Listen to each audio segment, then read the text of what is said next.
어떤 백부장의 사랑하는 종이 병들어 죽게 되었더니 예수의 소문을 듣고 유대인의 장로 몇 사람을 예수께 보내어 오셔서 그 종을 구해 주시기를 청한지라. 이에 그들이 예수께 나와 간절히 구하여 이르되 이 일을 하시는 것이 이 사람에게는 합당하니이다.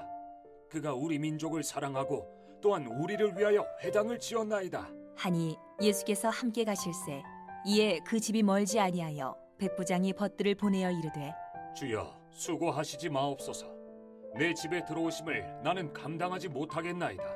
그러므로 내가 주께 나아가기도 감당하지 못할 줄을 알았나이다. 말씀만 하사 내 하인을 낫게 하소서. 나도 남의 수하에 든 사람이요 내 아래에도 병사가 있으니 이더러 가라 하면 가고 저더러 오라 하면 오고 내 종들어 이것을 하라 하면 하나이다. 예수께서 들으시고 그를 놀랍게 여겨 돌이키사 따르는 무리에게 이르시되 내가 너희에게 이르노니 이스라엘 중에서도 이만한 믿음은 만나보지 못하였노라. 하시더라. 보내었던 사람들이 집으로 돌아가 보매 종이 이미 나아 있었더라.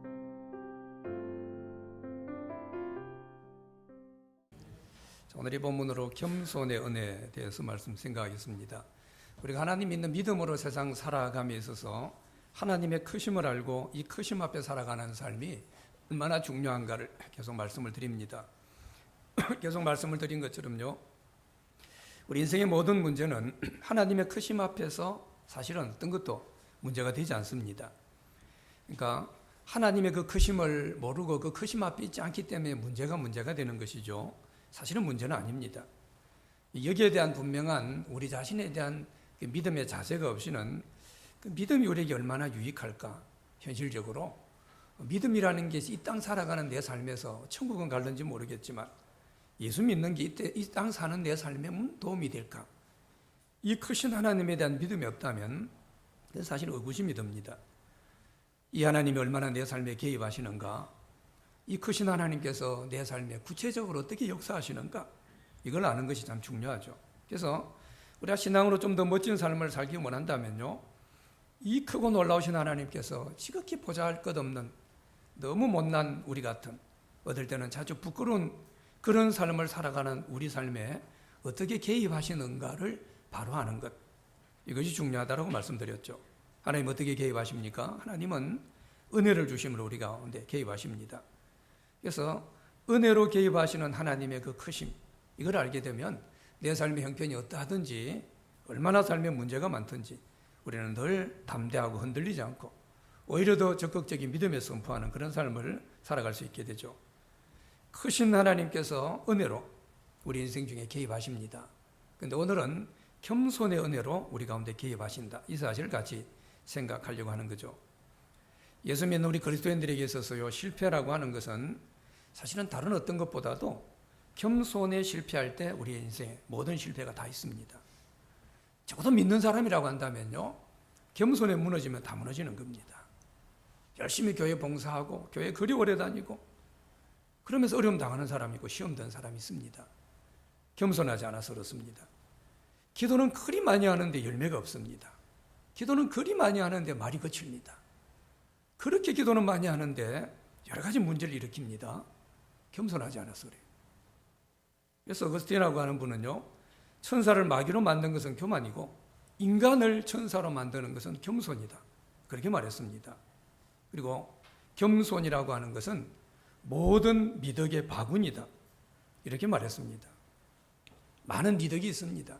사랑도 있고요, 자비도 있고 충성도 있고 온유도 있고 절제도 있고 여러 가지 미덕이 있습니다.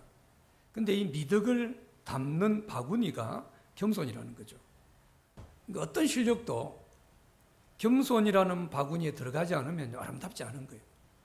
대단한 실력이 있지만 대단한 사랑도 있고 충성도 있고 엄청나게 사람들을 돕는 구제도 하지만 그 사람이 겸손의 바구니가 없으면요, 아름답지 않습니다. 겸손이 없기 때문에 그렇게 선한 일을 하고도 사람들에게 욕을 들을 수 있어요. 겸손이 없기 때문에 그렇게 충성하고도요, 결과가 안 좋을 수 있습니다. 왜요? 겸손이란 바구니에 담지 않았기 때문이죠. 그래서 겸손은 모든 것의 기초입니다. 겸손이 없다라고 하면 사실은 우리 인생 전체의 모든 게 우둥쭉 무너질 수 있는 그런 위험한 모습이죠. 그리고 이 겸손이라고 하는 것은 우리의 은혜를 깊이 뿌리내리게 하는 너무나 큰 중요한 토양이 바로 겸손입니다. 우리 나무를 심을 때 토양이 안 좋은데 안 심습니다. 심어봐야 아무 소용이 없어요. 며칠 안 가 죽습니다. 겸손이라고 하는 것은 하나님 앞에 우리가 은혜를 받을 때 은혜를 좀 더 뿌리를 깊이 내리게 하는 그런 너무나 멋진 토양이라는 거죠. 겸손하지 못하면요, 은혜를 받고도 뭡니까? 은혜를 오래 못 가집니다. 날려버립니다. 토양이 안 좋아요. 토양이 교만합니다. 그래서 그리 은혜를 받았어요. 대단한 은혜를 받았습니다. 간증도 했습니다. 오래 못 갑니다. 뿌리를 깊이 내리지 못하기 때문이죠. 근데 겸손한 사람은 은혜가 뿌리를 깊이 내립니다. 그런 토양을 가지고 있어요. 그래서 아주 작은 은혜를 받았는데도 뿌리를 깊이 내려요. 점점 더 은혜의 세계 깊은 그런 세계로 들어가는 걸 우리가 보게 되죠. 이 크고 놀라우신 하나님, 또 우리의 상식과 우리 경험을 뛰어넘으셔서 우리의 삶에 개입하시는 이 하나님께서 겸손의 모습 가운데 우리 은혜로 개입하신다는 이 사실을 오늘 분명히 기억하시는 은혜가 있길 바랍니다. 하나님의 그 크고 놀라운 역사, 이 하나님의 큰 능력은 절대로 교만한 사람은 경험하지 못합니다. 예수님 스스로를 표현할 때 나는 마음이 온유하고 겸손하니 내게 와서 배우라, 그리 말씀하셨습니다. 예수님이 겸손하다 그랬습니다. 나는 겸손하다 그랬어요. 예수님 겸손한 분이십니다. 근데 예수님이 겸손하다라고 하시면서요, 너들이 내게 와서 배우라라고 말씀하셨어요. 여러분, 우리가 예수 믿는 믿음이라는 게 뭡니까? 예수님 앞에 나가는 게 우리 믿음입니다. 오늘 예배도 뭐죠? 사람 앞에 나온 게 아니죠. 누구 만나러 온 것도 아니고 단지 설교 몇 마디 들어오는 것도 아니고 그냥 나는 교회 맡은 일이 있으니까 그 봉사하러 그러온 것도 아닙니다. 우리가 예배 온 것도 뭡니까? 예수님 앞에 나오는, 이게 우리의 예배죠. 근데 우리가 믿음이 예수님 앞으로 나오는 것인데요, 결국 우리가 예수님 앞에 나가서 뭐 하는 거예요? 그 예수님 앞에 나오는데 나와서 막 예수님 어쩌겠다는 겁니까? 우리 불러놓고 배우라는 거예요. 예수님 앞에 나가는 것은요, 겸손을 배우라는 겁니다. 그래서 예배를 제대로 드리는 사람은요, 겸손을 배우게 돼 있어요. 왜요? 너는 내게 와라. 나는 마음이 오냐고 겸손한데 너 내게서 겸손을 배우라 그랬어. 기도하는 사람 겸손 안 할 수 없어요. 기도는 예수님께 나가는 것입니다. 그분은 우리에게 겸손을 가르쳐 주십니다. 봉사하는 사람 겸손 안 할 수 없습니다. 그러니까 늘 우리는 주님께 가까이 나가는 것, 말씀을 읽고 기도를 열심히 하고 하는 이 모든 것은요, 겸손을 배우는 그런 자리가 되는 거죠. 예수님 제자들 마지막 때리고 만찬할 때도 어떻게 합니까? 만찬을 드시기 전에 어떻게 했어요? 발을 씻기셨습니다. 그 삶 자체가 겸손한 그런 삶이었죠. 예수님 오실 길을 준비했던 세례 요한도 보십시오. 그 삶 전체가 겸손이 절절히 드러납니다. 그는 흥해야 되고 나는 망해야 됩니다. 자기는 망해야 된다 그랬어요. 나는 그 예수님의 신들매, 신발끈을 풀기도 감당하지 못하는 그런 부끄러운 존재입니다. 얼마나 겸손합니까? 세례 요한이 누굽니까? 최고의 선지자, 최고의 능력 있는 종이었습니다. 그런데 그는 예수님 앞에 나는 아무것도 할 수 없는 자입니다. 겸손했습니다. 겸손했으니까 어떻게 해요? 하나님이 개입하신 은혜를 경험한 겁니다. 그래서 그런 역사가 나타나는, 그런 능력이 나타난 겁니다. 성경이 우리가 가르치는 내용의 가장 핵심적인 것은 바로 겸손일 겁니다. 우리가 어떤 위치에 있든지, 어떤 상황에 있든지, 또는 내가 어떤 심각한 어려움 가운데 있든지, 겸손한 모습이다라고 하면은 그 상황에서 하나님이 개입하십니다. 그래서 어떤 상황도, 어떤 문제도, 어떤 데 어렵다라고 하는 것도요, 사실은 문제가 안 됩니다. 그게 문제가 되는 건 다시 말씀드리면 뭐가 문제예요? 하나님이 개입을 안 하니까 문제인 거예요. 하나님이 개입을 하시니까 내 혼자 하려고 하니까 그게 어렵고 힘들고 괴로운 겁니다. 하나님만 개입하시면요, 그분이 얼마나 크신 분인데요, 뭐가 어려워요? 하나님만 개입하시면요, 뭐가 문제가 됩니까? 그분이 개입하지 않으니까 내 인생이 힘든 거예요. 개입하지 않으니까 돈이 없는 게 괴로운 겁니다. 개입하지 않으니까 어떤 문제만 만나면 인생이 끝난 것처럼 우리는 힘들어합니다. 근데 하나님이 어떻게 개입하세요? 겸손할 때 하나님 개입하시는 거죠. 그래서 어때요? 겸손만 하면요, 내가 어떤 삶의 문제를 당하든지 겸손한 그런 자세만 가지고 있으면 어때요? 어떤 것도 문제가 안 됩니다. 왜? 거기서 하나님 개입하시는 은혜가 있기 때문이죠. 너무 많은 성경에서 겸손을 강조합니다. 시편에서 보면요, 147편에 보면 여호와께서는 겸손한 자를 붙드신다고 했어요. 하나님이 겸손한 자를 붙들어 줍니다. 어디 아무 때나 떨어지도록 내버려 두지 않아요. 겸손한 자의 소원을 들으신다고 했어요. 겸손한 사람의 소원, 기도 제목 소원 다 들어주십니다. 교만하면 안 들어요. 교만하면 기도하는 하나님 안 듣습니다. 기도해도 소용없어요. 겸손한 자의 마음은 배부르고 살찔 것이라고 했습니다. 겸손한 사람은요, 우리 마음이 배부릅니다. 살찝니다. 자문에도 보면요, 하나님은 겸손한 자에게 은혜를 베푸신다. 겸손한 자에게는 지혜가 있다. 사람이 교만하면 낮아지게 되겠고, 마음이 겸손하면 영예를 얻을 것이다. 영예를 얻는다.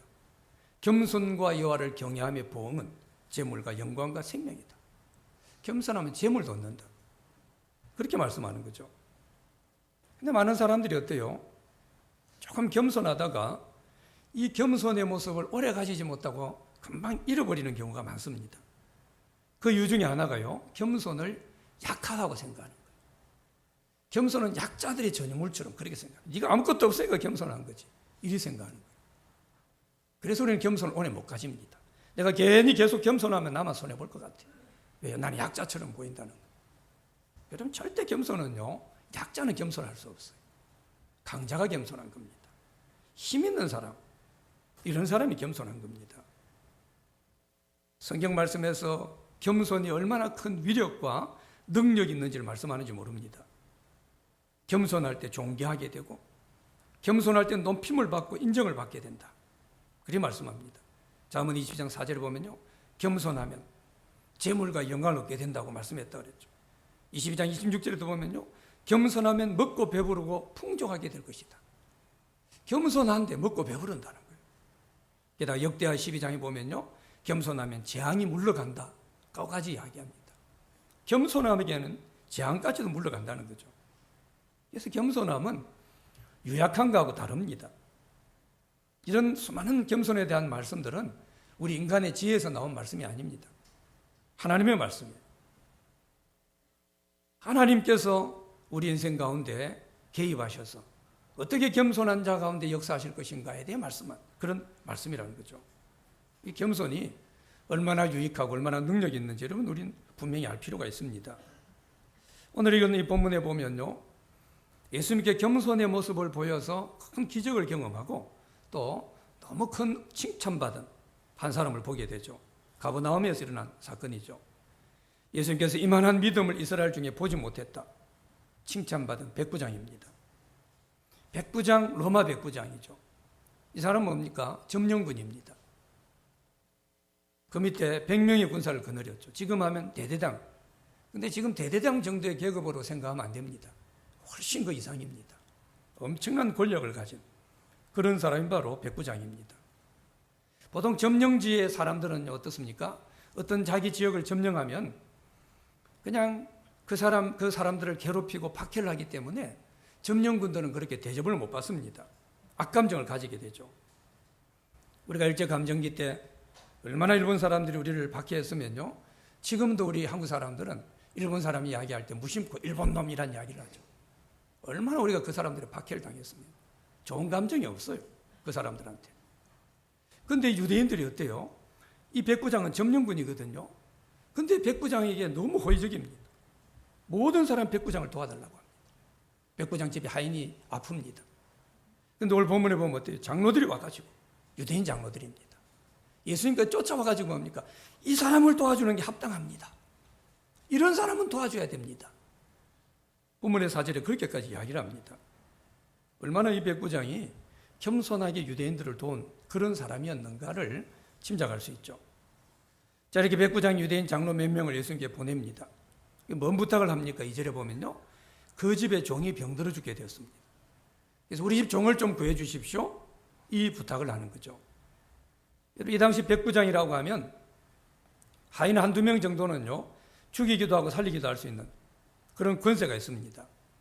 종이라고 하는 사람은 그냥 밥만 먹을 뿐이죠. 뭡니까? 그냥 짐승 정도. 그렇게 대접받던 그런 시대입니다. 그런데 백부장은 어떻게 해요? 이런 참 하찮은 취급받던 하인, 이 하인이 아파요. 아프면 버리면 됩니다. 이거 물건같이 여겨요. 근데 아픔을 당하고 있는 이 하인을 어떻게 해요? 생판 모르는 젊은 예수에게 가서 그 예수님의 도움을 지금 구하고 있는 거죠. 이분이 가지고 있는 겸손한 모습을 우리는 여러 부분에서 알 수 있는 그런 내용이죠. 예수님께서 장로들의 이야기를 듣고 내가 그 집 가서 도와주겠다고 오십니다. 백부장 집으로 오고 계세요. 근데 백부장 집에 지금 거의 다 오고 있는데 그때 백부장이 또 뭐라고 합니까? 예수님이 우리 집에 들어오는 거 내가 감당할 수 없습니다. 그래서 그냥 말씀만 한마디 해주십시오. 그러면 우리 집 하인이 나을 줄로 나는 믿습니다. 이 고백을 하고 있습니다. 여러분, 예수님이 백부장의 집에 들어오는 걸 감당할 수 없다라고 하는 것은 와서 도와달라고 부탁해 놓고는요, 이게 예의가 없는 것이 아니고 그 당시 유대인들은 이방인 집에 들어가는 것을 싫어합니다. 그런데 유대인의 지도자가 예수님인데 이분이 이방인인 자기 집에 들어오는 것, 자기 집에 오게 하는 것은 신뢰라고 생각한 겁니다.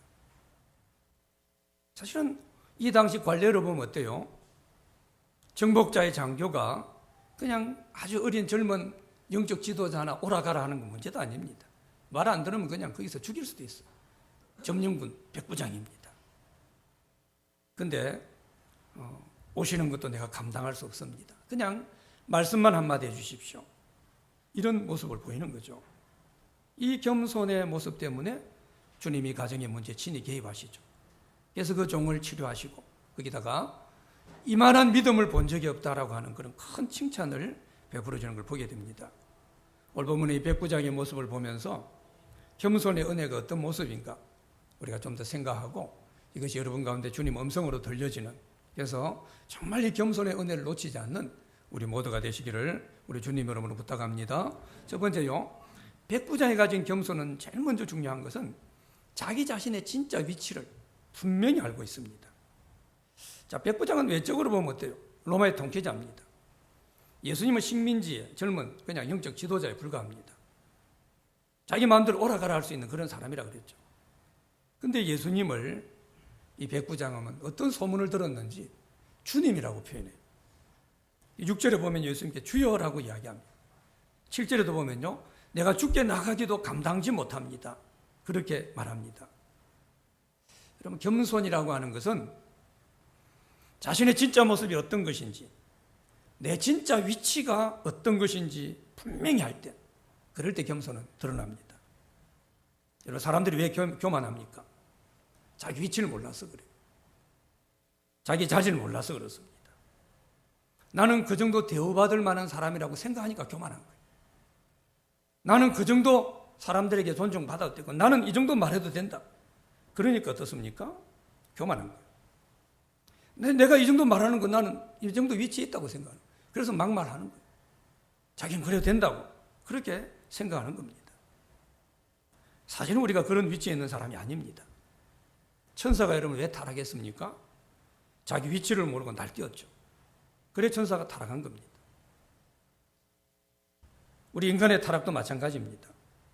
내가 서야 될 자리가 어딘지, 내 위치가 어딘지, 진짜 내 위치가 어딘지 이걸 잃어버리게 되면 그때부터 뭡니까?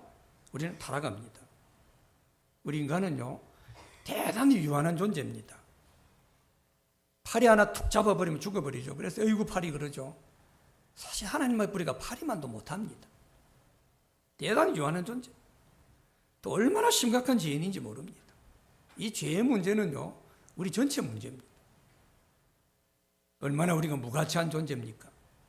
시편 62편 같은 데 보면요, 우리 보고 입김보다 가볍다고 표현했습니다. 후부는 입김보다 가벼운 존재.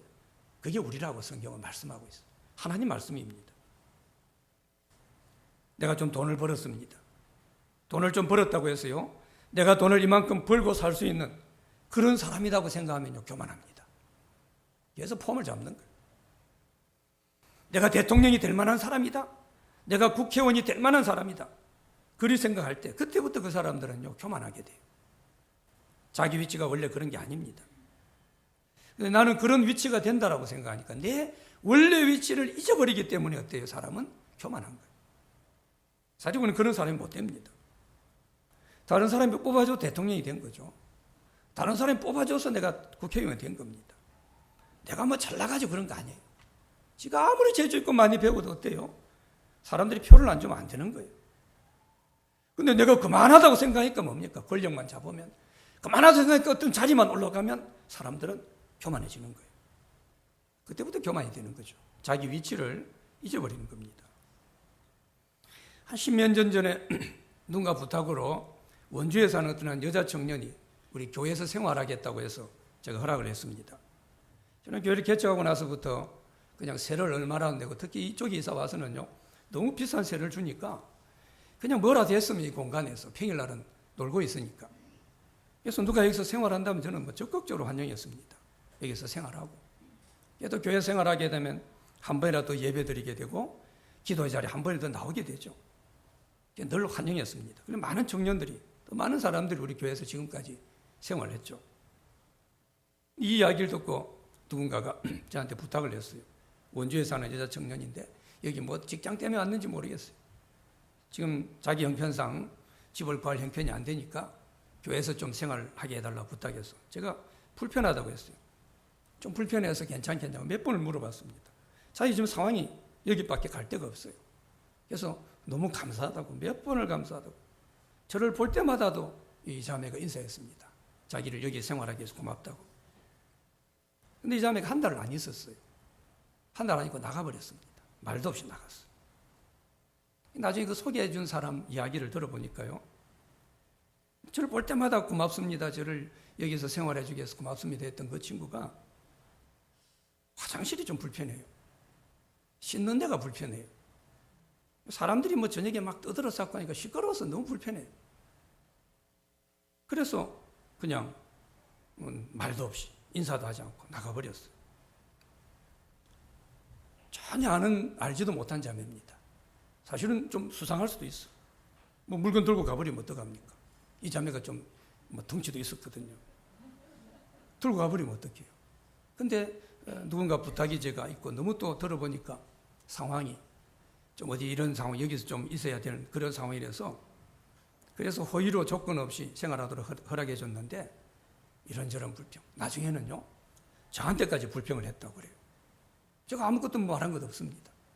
근데 괜히 저한테까지 불평을 했다. 그런 소리를 들었어요.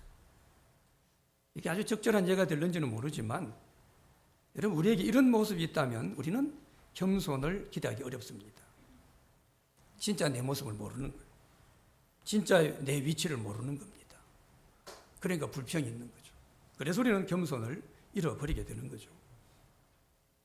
여러분 우리가 겸손의 은혜를 누리며 이 크신 하나님의 개입하심을 경험하는 그런 삶이 되려고 하면요 내 위치를 정확히 알아야 돼요. 내 자리를 알아야 됩니다. 내 진짜 위치가 어딘가 이걸 망각해서는 안 됩니다. 그래서 우리가 믿음을 가진다라고 하는 것은 예수님을 믿으면서부터 내 자신의 원래 위치를 바로 아는 거예요. 그리고 내 원래 위치에서 살아가는 겁니다. 저는 늘 믿음이 이것이 가장 위대하다고 생각해요. 믿음으로 복받고 믿음으로 어떠고 다른 어떤 것보다도 내가 예수를 믿음으로 내 위치를 알게 되는 것. 그리고 나는 내 위치에서 살아갈 수 있는 것. 이게 저는 신앙의 가장 큰 복이라고 늘 생각합니다. 내가 있어야 될 진짜 자리, 내 위치에 있는 거예요. 그러니까 평안한 겁니다. 그러니까 복 있는 그런 삶이 되는 거죠.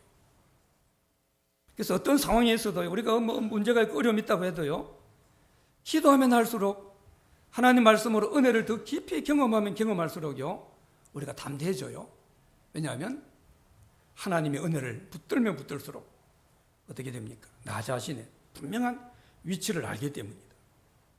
그래서 어떤 상황에서도 원망하거나 불평한 그런 자리 가지 않습니다.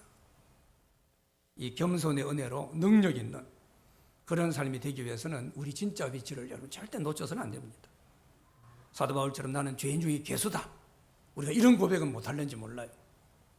그러나 적어도 내가 얼마나 연약하고 내가 얼마나 부족하고 내가 얼마나 아무것도 없는 그 상황에서 시작한 그런 존재인가? 이게 우리에게 고백돼야 되죠. 이런 위치에 있음을 알게 되니까 늘 우리는 주님을 부릅니다. 주님 의지합니다. 그러니까 주님의 힘으로 살아가는 그런 능력 있는 삶을 살아가게 되죠.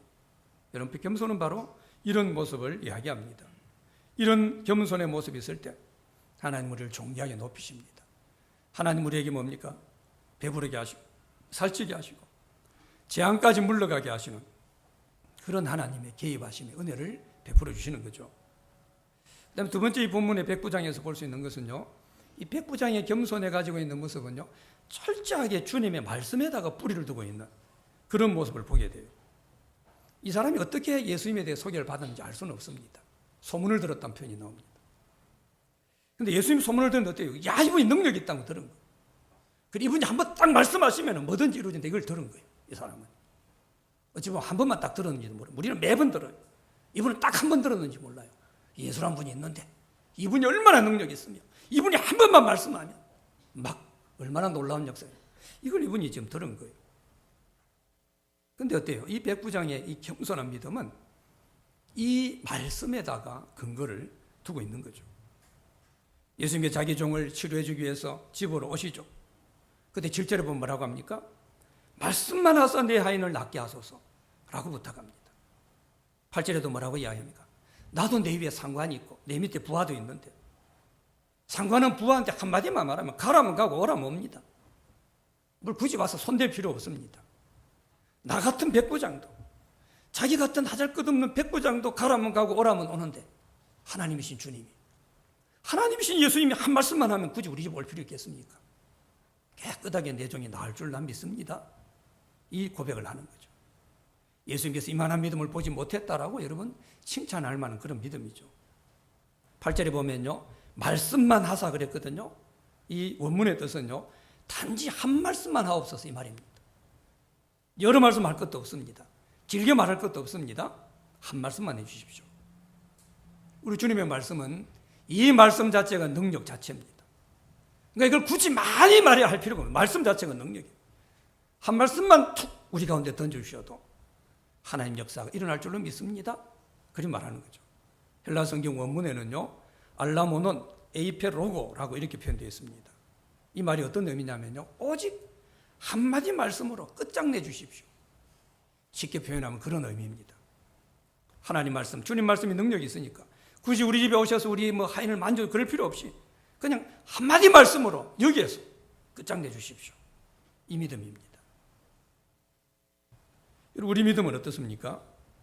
진짜 예수님 말씀 한 말씀이면 어떤 질병도 내 어떤 문제도 해결될 것이다. 이걸 우리가 믿고 있는가? 정말로 하나님 역사로, 이 말씀의 역사로 이런 사람들이 내게 일어날 것에 대한 분명한 믿음을 가지고 있는가? 오늘 이 백부장은 이방인인데도요, 이 믿음을 가지고 있는 거죠.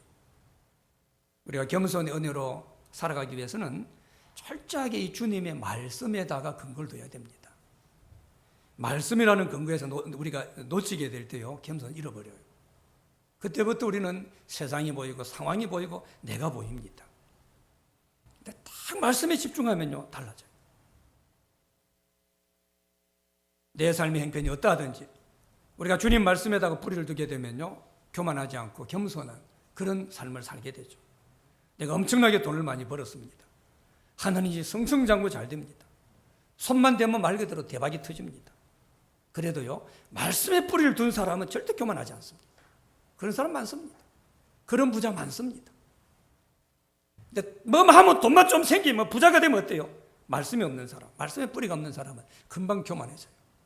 지가 뭘 잘해서 나는 부자가 될 만한 사람으로 그렇게 생각합니다. 이게 교만한 자들이에요.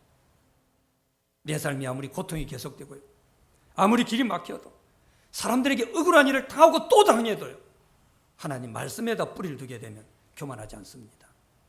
겸손의 은혜를 누립니다. 그럴 때 어떻게 돼요? 주님이 개입하시는, 내 그 고통 가운데, 내 억울함 가운데 하나님이 개입하시는 그 은혜를 놓치지 않는 거예요. 그때 교만해지니까, 왜 내가 이런 일을 당해? 왜 내가 사람들에게 이런 소리를 들어? 교만해지니까 겸손, 그 은혜 가운데 개입하시는 하나님의 역사하심을 놓치는 거죠. 여러분, 우리는 우리 신앙에서요, 이 말씀의 위치를 제자리로 돌려놔야 됩니다. 이건 우리의 엄청난 큰 숙제고, 우리가 주님 앞에 갈 때까지 힘써야 될 문제입니다. 하나님의 말씀을, 이 말씀이 있어야 될 그 위치에 원래 갖다 놔야 돼. 말씀의 권위와 말씀의 능력, 이게 얼마나 위대한 능력이 있는가, 이걸 여러분 제대로 알아야 돼요. 우리 신앙의 본질의 싸움은요, 말씀의 싸움이다. 늘 말씀드립니다. 말씀의 싸움이에요. 내가 교회 얼마나 다녔느냐, 그 싸움 아닙니다. 우리 교회 얼마나 크냐, 우리 교회 얼마나 성도가 많이 나오냐, 얼마나 우리 교회 대단한 사람이 많으냐, 얼마나 내가 지식이 많으냐, 얼마나 내가 은사를 많이 받았느냐. 여러분, 우리 신앙은 그런 싸움이 아닙니다. 말씀의 싸움입니다. 얼마나 하나님 말씀을 그 말씀의 위치대로 갖다 놓고 그 말씀의 위치에 맞게 내가 순종하느냐, 이거예요. 이게 싸움입니다. 하나님의 말씀의 위치를 우리 내려놓는 거예요.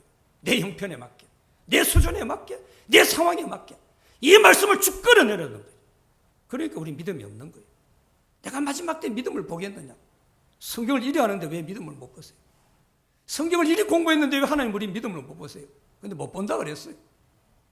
말씀의 위치에 갖다 놓지 않아요. 조금만 어려운 말씀을 쭉 끌어내려 버립니다. 그냥 어디다 붙이면 그냥 바로 그냥 지 형편에 맞는 거예요. 그리고 말씀을 가지고 간증해요. 나는 그 말씀대로 살았다고 이야기를 합니다. 그래서 우리는 신앙에 많은 위기와 어려움을 당하는 겁니다. 여러분, 우리가 신앙생활에서요, 이 본질의 싸움을 해야 되는데 다른 싸움에 휘말리게 되면 어려운 겁니다. 어쩌면 우리 기독교 신앙이 힘을 잃은 이유는요, 우리 신앙의 본질의 싸움인 이 말씀의 싸움은 없고 크기의 싸움, 형식의 싸움, 자존심의 싸움, 교리의 싸움, 여기만 매여 있는 겁니다. 맨날 이걸로 싸우는 거예요. 하나님 말씀을 그 말씀의 위치 그대로 지키고 그 말씀 그 모습 그대로 선포하고 이것을 지키려고 하는 이런 용사들이 얼마나 있느냐, 이 말씀을 말씀의 가치대로 순종하려고 하는 사람들이 얼마나 있느냐, 이게 여러분 교회의 힘이고 여기서 우리 기독교의 힘은 나옵니다. 교회가 지금보다 수천 개, 수만 개 더 많아져도요, 교회 안에 성도들이 1000명, 10,000명, 10만 명이 되어도 이 싸움을 하지 않으면 기독교는 힘 없습니다. 우리 믿는 사람들 아무런 힘 없습니다. 아무런 역사가 나타나지 않습니다. 여러분, 우리 주위에 너무 안타깝게도 이런 모습이 얼마나 많습니까? 누가 더 능력 있는가? 누가 더 복 많이 받았는가? 나는 교회 다녀서 이런 복 받았다. 누가 더 큰 교회를 지었고 누가 더 많은 사람이 나오고. 어쩌면 이런 싸움이 우리 안에, 우리 주위에 얼마나 많이 보여지는지 모른다는 거죠. 하나님 말씀에 생명을 거는 사람, 우리 교회는 이 하나님 말씀의 위치 그대로 이 말씀대로 살려고 생명을 거는 성도가 이만큼 있다. 이게 여러분 진짜 교회 자랑입니다. 거기서 교회 힘은 나오게 되죠.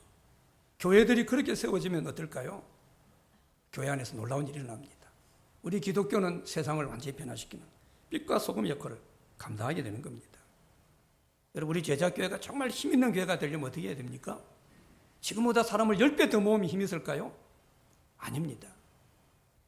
이 말씀에다 생명을 걸어야 돼요. 말씀을 원래 위치로 갖다 놔야 돼요. 내 형편에 자꾸 내리지 말고, 지금 시대적인 상황에 말씀을 자꾸 끌어내리지 말고 그 위치로 갖다 놔야 돼요. 왜요? 거기서부터, 말씀에서부터 우리가 겸손해지기 때문입니다. 어떤 삶의 형편과 어떤 상황에서도 하나님 말씀에 뿌리를 두고 이 겸손의 은혜를 놓치지 않는 우리 모두가 되시길 바랍니다. 마지막으로 복부장 이 믿음을 볼 때는요, 이 사람이 겸손을 보면 이 겸손이라고 하는 것은 무조건 나 자신을 낮추는 것만이 겸손이 아니다. 오히려 겸손은 뭡니까? 철저하게 주님 바라보고 주님을 의지하는 것, 이게 겸손인 것을 오늘 이 백부장에서 우리는 발견할 수 있죠. 겸손을 자꾸 낮추기만 한다. 그래서 그렇게 생각하는 사람, 자꾸 나를 낮추려고, 어디까지 낮추란 말이에요. 어디까지 나를. 그래서 오히려 겸손은 보다는요, 비굴하거나 이런 모습이 보일 때가 있습니다. 겸손은 여러분 절대 비굴이 아닙니다. 겸손은 약한 거 아닙니다. 유약한 거 아니에요. 철저하게 내 주인 대신 하나님을 의지하는 거예요. 하나님을 의존하는 겁니다. 그래서 겸손을 자꾸 나 자신에서 시작하려고 하니까 뭐예요? 그냥 힘든 거예요. 겸손하기가. 화가 나는 거예요. 내가 이렇게까지 겸손한데 왜 그래? 화가 나는 겁니다. 겸손을 나에게서 시작하려고 하는 거예요. 그래서 금방 교만해지는 거예요. 겸손은 철저하게 하나님을 더 온전히 의존하고 하나님을 붙드는 데서부터 시작되는 거, 이게 분명해야 됩니다. 크신 하나님 개입하시는 은혜, 여기서 우리가 나타나게 되죠. 하나님 개입하시니까 역사가 나타나고 능력이 나타나고 놀라운 일들이 일어나게 되죠. 우리가 흔히 그런 이야기 하지 않습니까? 대가 앞에 서면요 다 겸손해집니다. 지금 뭐 공점 찬다고 하다가 뭡니까? 뭐 누가 뭐 호날두나 이런 애들은 어떻습니까? 그 앞에서 누가 폼을 잡아요. 그죠? 음식 좀 한다 그래도 뭡니까? 뭐 백종원인가 이런 친구 오면은 뭐 누가 폼을 잡겠어요? 대가 앞에서는 다 겸손해요. 왜 사람들이 잘난 척합니까? 왜 교만해요? 대가를 못 만나서 그래요. 진짜 대가를 못 만난 겁니다. 그 크신 하나님 앞에 서면요, 진짜 대가이신 하나님 앞에 서게 되면 누가 교만할 수 있어요? 분명하게 하나님 앞에 서야 돼요. 그래야 겸손한 겁니다. 우리가 겸손의 은혜를 누리기 위해서는요, 우리 자신을 잘 알아야 돼요. 그런데 자기를 잘 알려고 하니까 다른 사람하고 비교해서 나를 알려고 합니다. 그게 아닙니다. 다른 사람하고 비교해서가 아니라 하나님 앞에서 나를 바로 아는 겁니다. 하나님 앞에서 나를 점검하고 하나님 앞에서 나를 세우는 겁니다. 절대 우리는 다른 곳에서 다른 사람과 비교해가지고 우리 자신을 정확히 알 수 없어요. 피조물끼리, 저것들끼리 비교해봐야 뭐가 달라져요? 피조물끼리. 달라질 게 아무것도 없습니다. 그런데 하나님 앞에 서게 될 때 우리는 정확히 우리를 알게 됩니다. 그때 겸손해지게 되죠. 그래서 우리가 매일매일 하나님 앞에 살아간다는 것은요, 너무 중요한 거예요. 내 위치를 겸손을 놓치지 않는 거예요. 매 순간 삶의 어떤 상황에서도 하나님 앞에 서게 되면 우리 자신을 바로 알게 돼요. 거기서 겸손의 은혜를 놓치지 않습니다. 하나님 개입하심의 능력을 경험하죠. 그래서 야고보 4장 8절에 보면요, 하나님을 가까이 하라라고 했습니다. 하나님을 가까이 해요. 그게 겸손입니다. 하나님 가까이 하게 되면 하나님 우리 가까이 해주십니다. 야고보 4장 6절 후반부에 보면요, 하나님이 교만한 자를 물리치시고 겸손한 자에게 은혜를 주신다라고 했습니다. 하나님 교만한 자를 물리치십니다. 여러분, 사람이 교만하면 어때요? 많이 가지고 뭐 즐기는 것 같아도 재미가 없어요. 별 인생 재미가 없습니다. 그래서 늘 불평해요. 뭘 좀 더 센 거, 더 좋은 거, 더 자극적인 걸 쫓아다닙니다. 교만하면 그래요. 왜 그렇습니까? 하나님은 교만한 자를 물리친다고 했어요. 옛날 성경에는 대적한다고 했습니다. 하나님 교만한 자를 대적합니다. 물리치세요. 하나님이 물리치시는데 뭘 인생이 재밌겠어요? 아무리 맛있는 거 먹어봐요. 지금 자기 자신은 몰라도요, 교만한 사람은 하나님의 사사건건 그를 물리치고 있는 겁니다. 사사건건 그 사람을 대적하고 있는 거예요. 교만한 사람은. 지는 성공했다고 폼을 잡고 있지만 하나님이 대적하고 계세요. 그게 뭐 인생이 재밌겠어요? 하나님이 대적하시는데 뭘 인생이 재밌겠습니까? 베드로전서 5장 6절에 보면요, 하나님의 능하신 손 아래 겸손하라, 때가 되면 너희를 높이시리라 말씀했습니다. 성경이 가르치는 겸손은 사람 사이의 겸손이 아닙니다. 하나님과 사람과의 관계의 겸손입니다. 우리끼리만의 겸손 이전에 하나님과 사람, 이 관계의 겸손. 그래서 늘 하나님의 능하신 손 아래 내가 있다, 이걸 의식해야 됩니다. 하나님의 손은 무한한 능력의 손입니다. 창조하고 섭리하고 다스리는 그런 손입니다. 이 하나님의 능하신 손, 이 아래에 있다는 이 사실을 분명히 내가 깨닫는 것, 그 능하신 손 안에 있다는 이 사실을 알고 거기에 합당하게 살아가는 게 바로 겸손이죠. 하나님의 능하신 손 아래 있다, 이 사실을 알게 되면 우리는 주님 떠나서 아무것도 못합니다. 하나님의 능하신 손 아래 있다는 것을 알기 때문에 자기를 과시하지 않고 모든 영광 하나님께 올려드리게 되죠. 여러분, 사람이 언제 피곤하고 언제 제일 힘듭니까? 하나님께 맡기지 못하고 자신이 너무 잘하려고 하니까 사실은 피곤하고 힘든 겁니다. 자기 능력 이상으로 너무 잘하려고 하는 것, 이것도 마음의 교만입니다. 교만하면 피곤해요. 자꾸 높아지려고 하는 거죠. 피곤하게 됩니다. 스스로 낮아져서 하나님께 맡기게 되면 사실은 우리 인생은요, 피곤하지 않습니다. 그리 힘들지 않습니다. 우리가 겸손하지 않기 때문에 지금 내 것이 아닌 것에 욕심을 내는 겁니다. 겸손하지 않기 때문에 내 자리를 벗어나서, 내 위치를 벗어나서 이 사람 저 사람에 대해서 이러니 저러니 하는 겁니다. 겸손하게 되면요, 자기 위치를 지킵니다. 그 위치에서 사람들을 봅니다. 그 위치에서 내 자리에서 사람들을 사랑하게 됩니다. 세상에 많은 사람들이 선한 일을 합니다. 덕을 행합니다. 근데 그 덕을 진짜 덕이 되게 하는 것이 아까 말씀처럼 겸손할 때입니다. 아무리 좋은 덕을 가졌어도 겸손하지 않으면 그 덕은 해로운 것이 되는 거죠. 그래서 우리가 겸손하게 되면요, 내가 지금 가지고 있는 것이 진짜로 더 덕을 드러냅니다. 빛을 낸다는 겁니다. 겸손합니다. 내가 지식이 있습니다. 내가 실력이 있습니다. 이게 어때요? 가장 멋진 모습으로 드러나는 겁니다. 근데 교만하면 어때요? 내가 지식이 있어요. 대단한 게 있어요. 드러나질 못해요. 덕이 못 되는 겁니다. 그러나 비록 내가 작은 것이 있다고 해도, 작은 재주가 있다고 해도 겸손하게 되면요, 이 뭡니까? 덕이 드러나는 거예요. 우리 인생의 많은 부분은 겸손하면 다 됩니다. 그래서 성경은 겸손을 강조하는 거예요. 근데 교만하게 되니까 망해가는 거예요. 겸손하면 되는데 교만하니까 망한 겁니다. 겸손하면 힘들지 않은데 교만하니까 힘든 거예요. 왜요? 하나님 은혜가 없는 겁니다. 하나님 개입하시기 없는 겁니다. 오늘 백부장이 겸손함으로 주님 자신 문제에 개입하셔서 자기 종이 치료되고 주님께 큰 칭찬을 받은 이 사실 여러분 늘 기억하시기 바랍니다. 우리 삶의 어떤 자리에서든 어떤 상황에서든 겸손의 은혜로 우리 삶의 현장에 크신 하나님이 친히 개입하시는, 그래서 풍성케 되고 결국 우리를 높여주시는 이런 복된 삶이 되시기를 주님의 이름으로 축복합니다.